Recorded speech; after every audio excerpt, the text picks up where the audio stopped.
दोस्तों, कभी अंतरिक्ष की ओर देखते हुए आपके दिमाग में सवाल आया होगा कि हमारा ब्रह्मांड आखिर कितना बड़ा है, ब्रह्मांड का अंत कहाँ है, क्या हम ब्रह्मांड के अंत तक जा सकते हैं, ब्रह्मांड के अंत में क्या है। ये कुछ ऐसे सवाल हैं जिनके बारे में इंसान हर वक्त जानना चाहता है।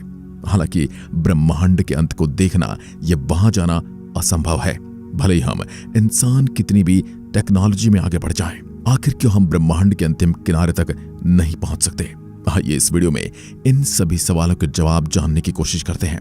आप देख रहे हैं फ्यूचर साइंस यूट्यूब चैनल। ऐसे ही ब्रह्मांड की डॉक्यूमेंट्रीज के लिए चैनल को सब्सक्राइब करें। दोस्तों, ब्रह्मांड की फॉर्मेशन से पहले दुनिया में कुछ नहीं था।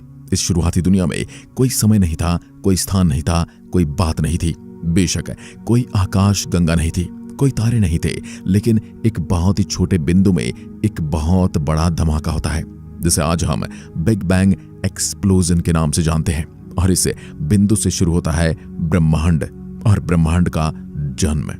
इस बड़े धमाके से शुरू होकर ब्रह्मांड में सब कुछ शुरू हुआ। समय बीतने लगा, अंतरिक्ष का निर्माण हुआ, आकाश गंगाओं और सितारों और परमाणुओं जैसे पदार्थ का निर्माण हुआ। वास्तव में दिलचस्प बात यह है कि बिग बैंग से पहले ब्रह्मांड वास्तव में छोटे आकार में समाया हुआ था, जो कि इलेक्ट्रॉनों की तुलना में छोटा। और उसी समय जब बिग बैंग का विस्तार होना शुरू हुआ, लेकिन ब्रह्मांड का फैलाव इतना तेज है कि हमारी कल्पना से भी परे है। जो लाइट 1 सेकंड में 3 लाख किलोमीटर तय करती है, उससे भी तेज से ब्रह्मांड फैल रहा है, जो कि वैज्ञानिकों को एक अचंभे में डाल रहा है। आखिर लाइट से भी तेज कैसे जा सकता है?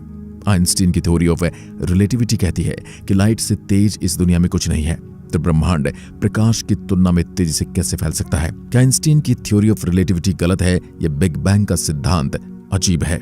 यह एक तरह की विडंबना है। लेकिन दिलचस्प बात है कि ब्रह्मांड जो प्रकाश की तुलना में तेज गति से फैलता है, और थ्योरी ऑफ रिलेटिविटी कहती है कोई भी पदार्थ प्रकाश से तेज नहीं हो सकता।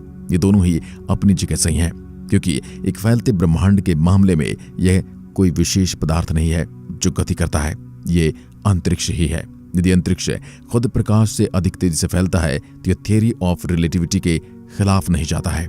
यह बहुत ही इंटरेस्टिंग सवाल है। मुझे लगता है कि अभी तक आपको समझ में नहीं आया। हम आपको एक उदाहरण से समझाते हैं। ये रहा एक गुब्बारा। ये गुब्बारा ब्रह्मांड का स्थान है। इस गुब्बारे पर ये आकाश गंगाएं बनी हुई हैं, और जैसे हम इस गुब्बारे को फुलाते हैं, जैसे जैसे गुब्बारा फूलता है, यानी जैसे जैसे ब्रह्मांड का विस्तार होता है, आकाश गंगाओं के बीच की दूरी धीरे धीरे बढ़ती जाती है। पहली नजर में आकाश गंगा चलती हुई प्रतीत होती है, लेकिन वास्तव में वह अंतरिक्ष का ही विस्तार कर रही है। ऐसा लगता है जैसे एक दूसरे से दूर जा रहे हैं। ब्रह्मांड अभी भी विस्तार कर रहा है, और ब्रह्मांड के फैलाव की ये दर समय के साथ तेज होती जा रही है। ब्रह्मांड का विस्तार जारी है, और विस्तार की दर तेज और तेज होती जा रही है। अगर यह ब्रह्मांड इसी तरह से फैलता रहा तो भविष्य में ब्रह्मांड का क्या होगा? यदि ब्रह्मांड में कोई ऐसी घटना होती है जो ब्रह्मांड के विस्तार को रोक सके, तो आज से 150 अरब वर्ष बाद रात के आकाश में तारे अब की तुलना में बहुत छोटे होंगे। शोधकर्ताओं के अनुसार चारों ओर 99.99% आकाश गंगाएं हैं। मिल्की वे हमारी देखने योग्य सीमा से बाहर हो जाएगी। इसका मतलब यह है कि भविष्य में तारे दिखाई नहीं देंगे। वो इतनी तेजी से दूर जा रहे हैं कि वो बाहरी अंतरिक्ष से प्रकाश की तुलना में तेज गति से दूर जा रहे हैं। इसके लिए आकाश गंगा कुछ टाइम बाद दूर चली जाएगी। इसका मतलब ये नहीं है कि आकाश गंगाएं गायब हो जाती हैं, लेकिन वैसे भी आकाश गंगाओं से निकलने वाले प्रकाश पृथ्वी तक नहीं पहुंचता है। इसलिए पृथ्वी पर मनुष्य के दृष्टिकोण से ऐसा महसूस होने वाला अन्य आकाश गंगाएं गायब हो रही हैं। इस बिंदु पर लगभग 100 बिलियन आकाश गंगाएं हैं जिन्हें देखा जा सकता है, लेकिन 150 बिलियन वर्षों में यह संख्या केवल हजारों तक सिकुड़ जाएगी। यदि और समय बीत गया तो क्या होगा?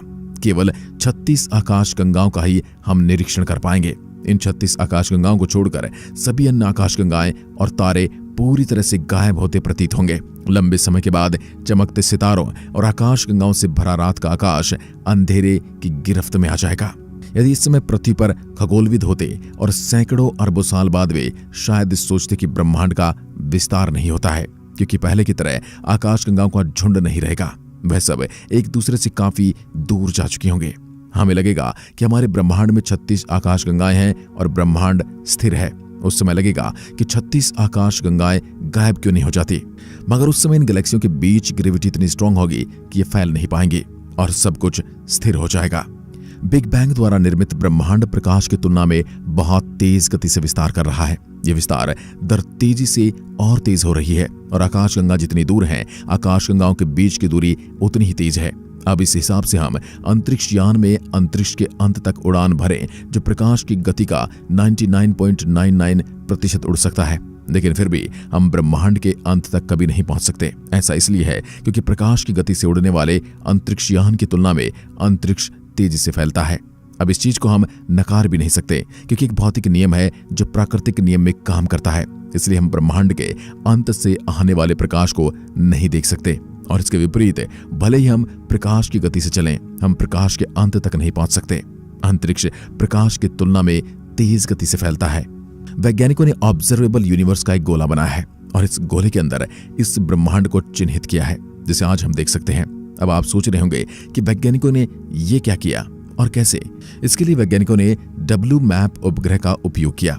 बिग बैंग के निर्माण के 3,80,000 साल बाद ब्रह्मांड कैसा दिखता था और इसके आधार पर मनुष्य ने पता लगाया कि ब्रह्मांड लगभग 13.8 बिलियन वर्ष पुराना है।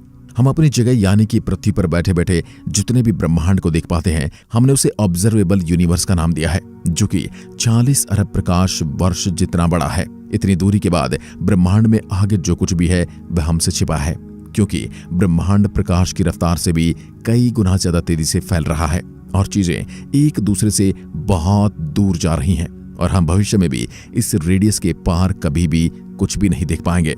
अगर हम अब तक के सारे सिद्धांतों और फिर उसके नियम को नकार दें और यह मान लें कि ब्रह्मांड का सच में कोई किनारा भी है, तब भी हम कभी भी उसे नहीं देख पाएंगे। देखने योग्य ब्रह्मांड के बाहर क्या है? क्या ब्रह्मांड को देखने या देखने का कोई तरीका है? इन सवालों के जवाब हमारे पास आज भी नहीं है। वैज्ञानिकों का कहना है कि हम कभी नहीं जान पाएंगे कि अदृश्य ब्रह्मांड के बाहर क्या है और ब्रह्मांड कितनी दूर तक फैलेगा, और इन सवालों के जवाब हमें कल्पना पर छोड़ने के अलावा हमारे पास और कोई विकल्प नहीं है। कुछ वैज्ञानिक कहते हैं देखने योग्य ब्रह्मांड मानवीय धारणा का अंत है, इसलिए ब्रह्मांड का अंत है। कुछ वैज्ञानिक कहते हैं देखे जा सकने वाले ब्रह्मांड से परे ब्रह्मांड अनिश्चित काल तक विस्तृत होगा। खैर, इसका सही कोई उत्तर नहीं है, लेकिन हमें नहीं लगता कि हम अपनी जिंदगी में कभी ब्रह्मांड के किनारे तक जा पाएंगे। यह एक ऐसा क्षेत्र है जिसे मनुष्य पूरी तरह से कभी नहीं देख पाएगा। शायद हो सकता है भविष्य में कोई टेक्नोलॉजी इतनी ज्यादा एडवांस हो जाएगी हम किनारे को देख पाएं, जिसके आगे आखिर क्या है। आपको क्या लगता है कि ब्रह्मांड का अंत होने पर वहां क्या होगा? इस सवाल का उत्तर आप पर छोड़ते हैं, हमें कमेंट बॉक्स में जरूर बताएं। अब एक और सवाल हमारे मन में आता है कि ब्रह्मांड अनंत है। दोस्तों, कई विद्वान ऐसा मानते कि ब्रह्मांड अनंत है, जबकि कुछ वैज्ञानिकों का कहना है कि हमारा ब्रह्मांड अनंत नहीं बल्कि डायमेंशन में कैद है। जैसे कि हमारे ब्रह्मांड जो कि 3 डायमेंशन का है वह किसी 4th डायमेंशन वाले ब्रह्मांड के अंदर कैद है, और इसी तरह कोई 2 डायमेंशन वाला ब्रह्मांड हमारे 3 डायमेंशन वाले ब्रह्मांड के अंदर कैद है। कि रिसर्चर को भविष्य में ब्रह्मांड में कोई 2 ऐसे पॉइंट मिलेंगे जो कि बिल्कुल एक तरह ही दिखते हों।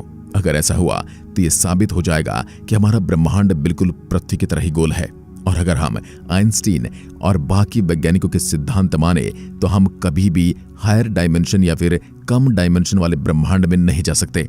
महान वैज्ञानिक आइंस्टीन का कहना था कि 4था डायमेंशन खुद समय है। तो अगर हमें इस 3 डायमेंशन वाले गोल ब्रह्मांड से बाहर निकलना है तो हमें समय में यात्रा करना सीखना होगा। वीडियो के अंत तक बने रहने के लिए आपका बहुत बहुत धन्यवाद। ऐसी वीडियोस के लिए चैनल को सब्सक्राइब कर सकते हैं। धन्यवाद।